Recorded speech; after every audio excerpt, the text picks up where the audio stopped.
میں فیصلہ قبول کرتا ہے، یہ ایمان والا۔ اچھا صحیح والدشا فیصلہ فرما کے والدون ایسا کہا ایمان گیا وَيُسَلِّمُوا تَسْلِيمًا، دل کی گہرائیوں سے خوش ہو کر فیصلے کو قبول کر۔ کیسے خوش ہو؟ جیسے پیاسے کو ٹھنڈا میٹھا پانی مل جاتا ہے وہ خوش ہو، شکر ادا کر کے عدل ہو گیا، صحیح فیصلہ ہو گیا، خدا کے سامنے ذلت سے بچ گئے، کسی کا حق کھانے سے، کسی کا حق مارنے سے بچ گئے۔ نمبر نے جو فیصلہ فرما دیا یہی فیصلہ عادلانہ، یہی فیصلہ صحیح ہے۔ ثم لا يجدوا في انفسهم حرجا مما قضيت ويسلموا تسليما، پھر اپنے دل کے اندر، اپنے نفس کے اندر کسی قسم کی کوئی کجی، کوئی تنگی، کوئی اس کے اندر کراہت نہ رکھے نبی کے فیصلہ میں۔ اس آیت کا شان نزول کیا ہے؟ اس کا شان نزول یہ ہے، ایک مسلمان کہلانے کا دعوے دار تھا، دوسرا یہودی کا تھا۔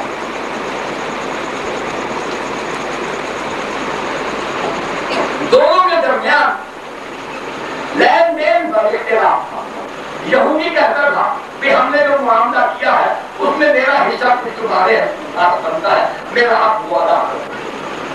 وہ کہتے تو نہیں میں ادا کروں، معاملہ جھگڑتے اس یہودی نے ایک بات کی، اس نے اچھا ایسا کرو ہمارا نظام ختم ہو جاتا ہے، میں تمہارے نبی کو نبی نہیں مانتا لیکن میں اس کو عادل مانتا ہوں کہ وہ عدل کرتا ہے۔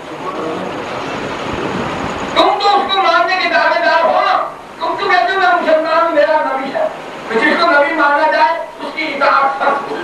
چلو ایسا کہ نبی تمہارا ہے، میں اس کو عادل مانتا ہوں، اپنا مقدمہ ہم ان کی خدمت میں پیش کر دیتے ہیں، تمہارا نبی جو فیصلہ کر دے گا مجھے قبول ہو۔ مقدمہ حضور کی خدمت میں آ گئی، حضور صلی اللہ علیہ وسلم خلیفہ کی بات سنی، یہودی کی بھی اور اس نام نہاد مسلمان کی بھی، جو ظاہری طور پر مسلمان زیادہ ہوتا ہے، بڑے حقوق سے محبت کے دعوے، بڑے حقوق کی تعریفیں، بڑے حقوق کی تفصیلات آنی، مدح سنائی۔ حضور نے دونوں کا معاملہ سنا، معاملہ سننے کے بعد حضور نے فیصلہ جو فرمایا، فیصلہ یہودی کے حق میں تھا کہ اس کا حق بنتا ہے، اس کا حق اس کو ادا ہے۔ وہاں تو اس نے کہا ٹھیک ہے، باہر اٹھ کے آ گئے، باہر یہودی نے کہا کہ اب تو معاملہ تمہارے نبی نے فیصلہ فرما دیا، میں تو نبی نہیں مانتا، میرا یقین تو ہے عادل، عدل نہ کر کے تم تو نبی کو ماننے والے، تم تو بس نبی کی اطاعت کرو، میرا حق تجھے دے دو۔ نبی کے فیصلے کے بعد وہ ہیلے تراشنے لگا، انہوں نے کہا اچھا وہ دیکھو وہ عمر آ رہا ہے سامنے، اس سے بھی فیصلہ کروا۔ نبی کے فیصلے کے بعد کسی دوسرے سے فیصلہ کروانے کا انجام دیکھ لو۔ اتنے میں حضرت عمر قریب آ گئے، مجھے کیا معاملہ ہے کہ اونچی اونچی بول رہے ہو؟ وہ یہودی نے سارا قصہ کہہ سنایا، لیکن اچھا حضور نے فیصلہ فرما دیا؟ جی ہاں فیصلہ کر، حضور کے فیصلے کے بعد مجھ سے بھی فیصلہ طلب کرتے ہو؟ تمہیں حضور کے فیصلے پر تسلی نہیں ہے؟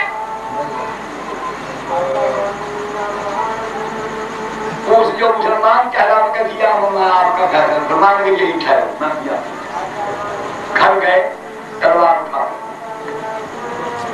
اٹھا کے لائے، وہ جو مسلمان بنا پھرتا تھا نا مسلمان ہونے کا دعویٰ، اس کی گردن کا ماری تلوار ٹکڑے مر گیا، قتل۔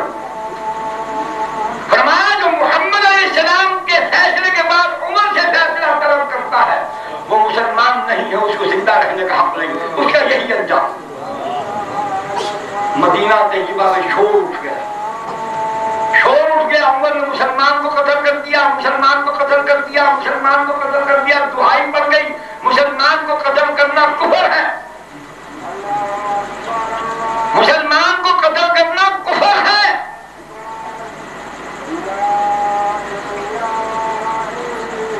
اللہ پاک نے جناب محمد کریم علیہ السلام پر وحی نازل فرمائی۔ عمر نے قتل کیا، لوگوں نے کہا مسلمان کو قتل کر دیا، اللہ نے وحی نازل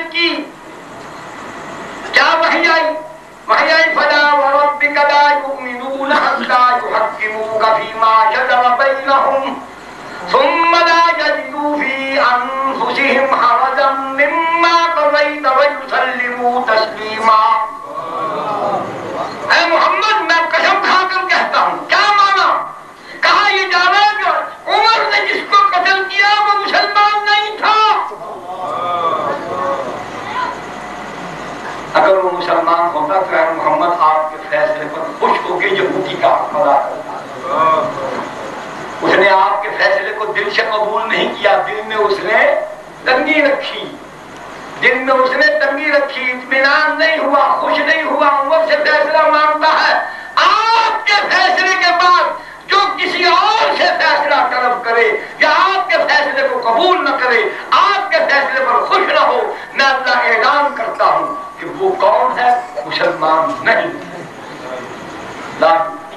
اور اس نے ایک اور بات، خدا نہ خواستہ معاذ اللہ اگر مسلمان ہونے کا دعوے دار تھا، اس فیصلے سے پہلے وہ مسلمان تھا، تو نبی کے فیصلے کو قبول نہ کرنے سے وہ مرتد ہو گیا.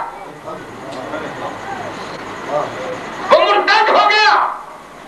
نبی کا قول فعل دین ہے، اور جس نے نبی کے فعل کو، نبی کے قول کو، نبی کے عمل کو، نبی کے فیصلے کو قبول نہیں کیا، اس نے اللہ کے دین کو چھوڑ.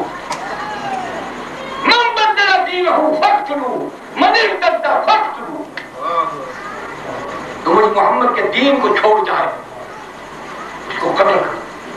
تو اللہ نے عمر کے ہاتھوں قتل ہونے والے انسان کی جو ظاہری حالت تھی، جو لوگوں میں مسلمان کی حیثیت سے زندہ تھا، اللہ پاک نے وحی کے ذریعے سے ننگا کر دیا کہ یہ مسلمان تھا ہی نہیں. اس بدبخت نے نبی کے فیصلے کو قبول نہیں کیا.